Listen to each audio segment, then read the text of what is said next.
her efforts in building out what has been an ongoing dialogue and relationship with all of you.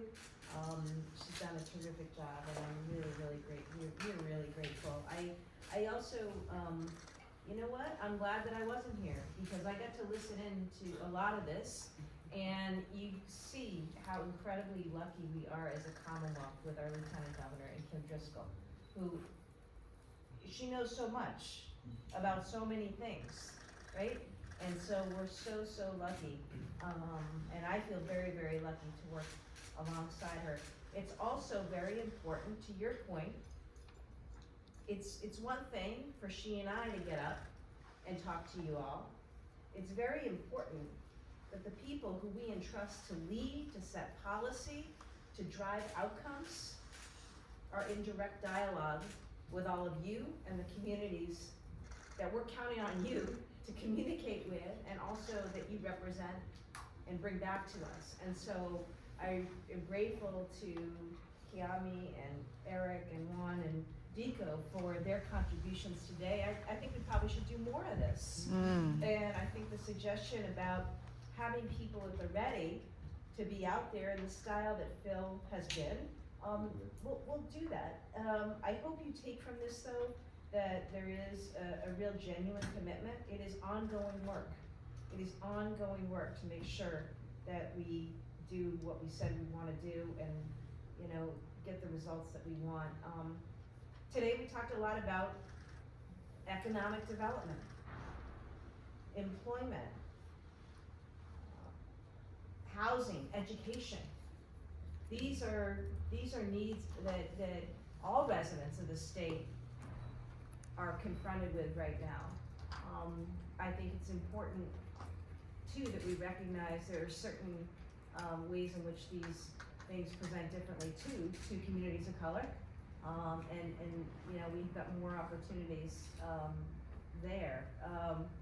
But like, I just want you to know, like, I guess I'll say a couple more things.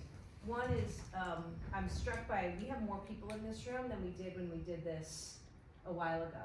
And I think it continues to build, and that's what we want to see. The other thing is, we really need your help. The message on the taxes, right? That's a good thing. But it's only a good thing if people actually know to apply for it. So that's why we need your help now in getting the word out, you know, to people, whether they're seniors or people with children at home or dependents at home who will benefit right now from the filing. So that's why it's also important we have this constant dialogue. And I want to just end by affirming, you know, we are an administration and a team that is of the view that our strength as a state is our diversity. This state has so much potential. We've got so much economic development, growth, and opportunity ahead of us. The way we get there, I think we believe, is tapping into what has been untapped into for too long. And that's why this is so important, and that's why the work that you've heard spoken of today is so important.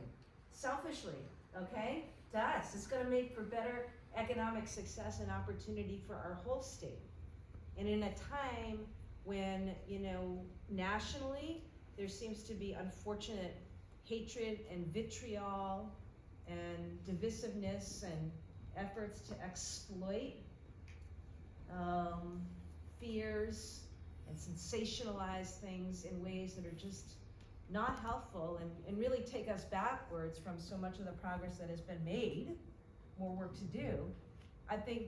We think it's all the more important that we as Massachusetts be really strong together. Really strong together.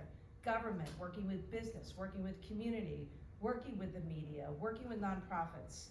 You know, how do we all work together to get to where we need to be? And that's something that excites each and every one of us every day.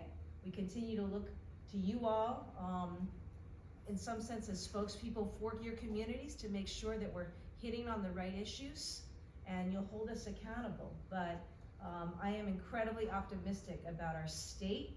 I think in this time, nationally, Massachusetts has a chance to succeed like no other state in the country if we do this work and do it together. So thank you, Valentina, for bringing us